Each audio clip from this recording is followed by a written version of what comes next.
गोत्र क्या है? गोत्र एक संस्कृत शब्द है जिसका अर्थ होता है वंश या लाइनेज। यह पितृ वंश के आधार पर निर्धारित होता है और वैदिक काल से ही इसका उपयोग हो रहा है। गोत्र दरअसल किसी ऋषि से जुड़ा होता है, यानी आप उस ऋषि की संतति माने जाते हैं। हमारे हिंदू धर्म में यह माना जाता है कि गोत्र न केवल शरीर से बल्कि आत्मा से भी जुड़ा होता है। जब कोई यज्ञ, पूजा, विवाह या श्राद्ध होता है तो अमुक गोत्र कहकर अपने पूर्वजों को याद किया जाता है।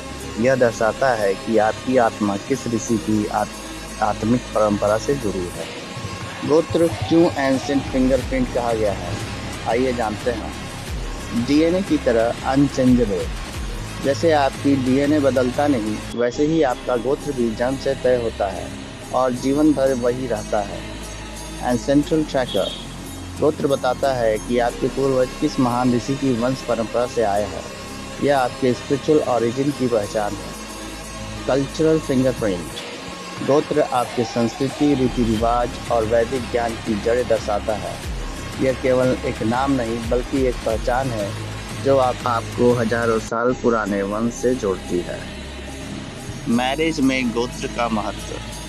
भारत में समान गोत्र वाले विवाह वर्जित माने जाते हैं, खासकर उत्तर भारत में, क्योंकि यह माना जाता है कि समान गोत्र वाले लड़का लड़की एक ही वंशज है।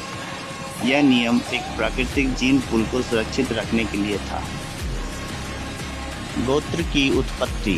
गोत्रों की उत्पत्ति ऋषियों से हुई थी, जैसे भृगु ऋषि भृगु गोत्र, अत्रि ऋषि आत्रेय गोत्र, वशिष्ठ ऋषि वशिष्ठ गोत्र, कश्यप ऋषि कश्यप गोत्र, गौतम ऋषि गौतम गोत्र, भरद्वाज ऋषि भारद्वाज गोत्र, विश्वामित्र ऋषि कौशिक गोत्र।